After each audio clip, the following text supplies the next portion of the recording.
Narayanganj city কর্পোরেশনের নাসিক বাসিন্দা নুর ইসলাম, বয়স 60-এর কম বেশি। আওয়ামী লীগের দলীয় প্রতীক নৌকার প্রতি আর ভালোবাসা অপরিসীম, আর তাই চুলের কাট দেন নৌকার ধরে সকাল 9:30টার দিকে নাসিক নির্বাচনের নারায়ণগঞ্জ ক্লাব কেন্দ্রের সামনে পাওয়া যায় নুর ইসলামকে। ব্যতিক্রমী চুলের স্টাইল হওয়ায় এ সময় তাকে ঘিরে ধরেন স্থানীয় বাসিন্দা ও সাংবাদিকরা। অনেকেই তার ছবি তোলেন।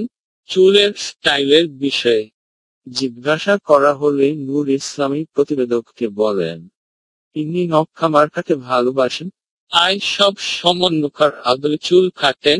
কথা বলতে বলতেই আইনশৃঙ্খলা বাহিনীর অনেক সদস্য চলে আসেন নূর ইসলামের আশপাশে।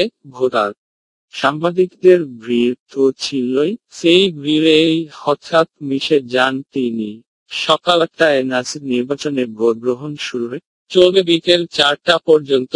এক মেয়র পদসহ 27টি সাধারণ ও 9টি সংরক্ষিত ওয়ার্ডে কাউন্সিলর পদে ভোট অনুষ্ঠিত হচ্ছে।